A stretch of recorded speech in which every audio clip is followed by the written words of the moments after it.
Welcome to the first of hopefully many installments of the Diary of a Mad Sportswriter podcast. I'm Stan Hudy with the Saratogian, Troy Record, and community news publications here in upstate New York.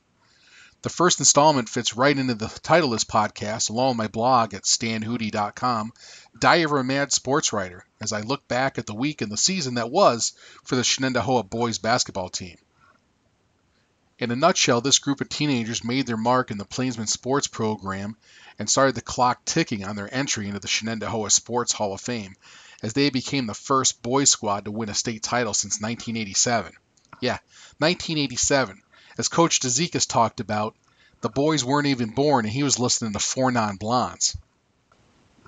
People in Clifton Park still talk about that 1987 program that was led by Greg Kubek, the first Shen Basketball player to have his jersey retired, along with teammate Brendan O'Sullivan under coach Jim Zullo, that beat the city teams. Not the New York City teams that they would face down the road, but the city teams of Schenectady and Albany, as Clifton Park was still considered farmland and not developed into the metropolis that it has over the past 2 decades. After a rout of Catholic High 68-48 in Gilderland taking care of Green Tech in overtime, a few nights later, the Plainsmen dropped Gilderland for its first Section 2 title since 1987. I made a point of catching the semifinal as I knew I was committed to being in Binghamton with my mom during the final, so Dave Johnson had the pleasure of catching the Section 2 title game.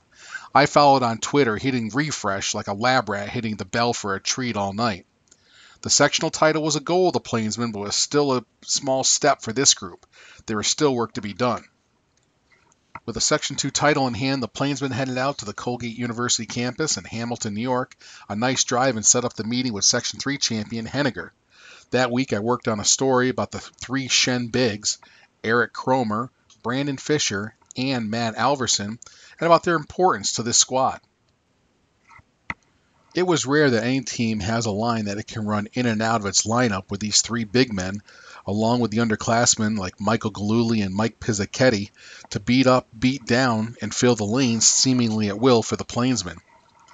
Down by 9 points in the third and on the road in a hostile environment, they didn't have an answer for Henniger's Romeo Collier, but they proved to have the legs down the stretch to pull out a 70-64 overtime victory.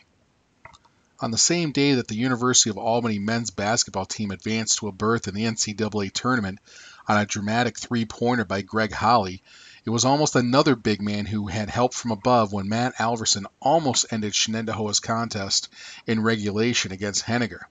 Alverson was there, under the basket, put back a rebound from a Brandon Fisher shot, and the ball bounced on the rim once, twice, 3 times before falling out.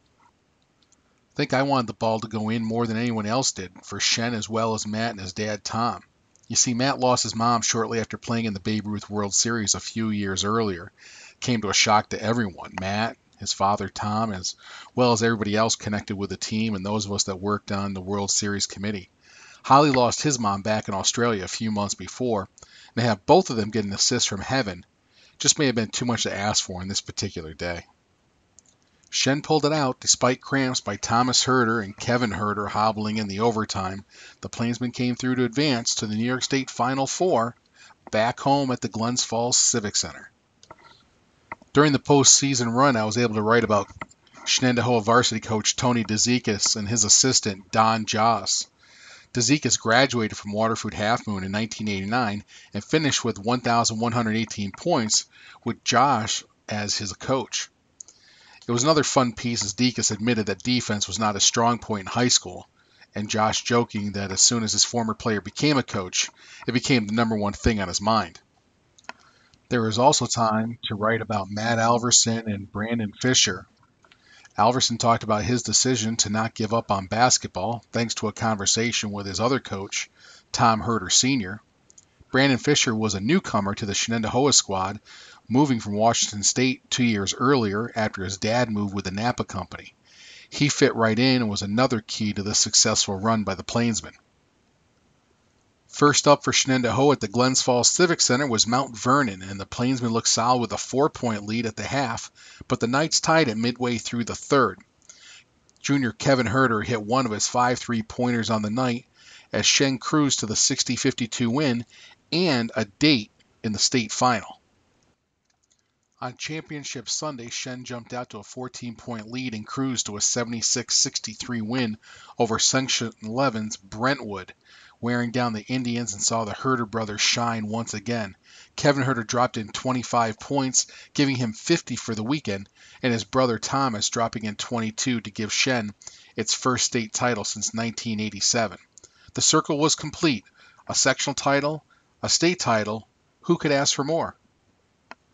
This year's squad went an astounding 25-1, that lone loss coming at the hands of Wings Academy from the Bronx. The first-time PSAL champions made the most of their glass slipper, reaching their own PSAL semifinal 6 times and always coming up short. This was their year, and they weren't done. Wings Academy sported 6'11" Georgetown-bound center Jesse Govan, along with their 6'1" Hofstra-committed point guard Desiree Burry. Coach Tony DeZekis' goal was to stop Govan and let the chips fall where they may. The plan almost worked as the Shen bigs of Matt Alverson, Eric Cromer, Brandon Fisher, and more limited Govan to just 3 free throws and no buckets on the night. The challenge was Bowie lighting up the Plainsmen for 5 3-pointers on the night, and always right when it did the most damage. With the clock running out, a tick before halftime, dagger after dagger after dagger. Wings took that night's game in the eventual Federation title, dropping Shen in a brutal defensive battle 44-35. There was sadness that the season had ended, the practices would stop, the conversations during shoot-arounds were done too. That's what I think was most upsetting to the boys about the loss. The road ended for this squad. For some, college or prep school is next, while for others, like Kevin Herder, Peter Bevich, Michael Galuli, Luke Hicks, and Mike Pizzacchetti, the page just turns for another run and hopefully at another title. One of my favorite moments after the game was watching the boys take in the Long Island Lutheran Christ the King game in the opposite semifinal in the stands. The boys sat together one last time, and the parents stood near the bleachers at the CEFCU Arena on the UAlbany campus. And there in front of me were Tom Herder Sr. and his wife Erin, arm in arm, watching the game. The season ended, but just like their sons, Kevin and Thomas, both parents, along with all the others, had done a great job. So as the page churns, so hopefully does the weather, and I can turn my attention to spring sports, lacrosse, baseball, softball, boys tennis, and outdoor track. Then, of course, is the marathon run of rowing regattas to fill my weekends in late April and May. Winter is the longest season of the sports year, but this group made it worthwhile. So from the bottom of my heart, and Shen's #1 fan, my wife Rita, thanks, boys. That ends this entry in Diary of a Mad Sportswriter podcast. So, until next time, enjoy the games. We love that. We love that.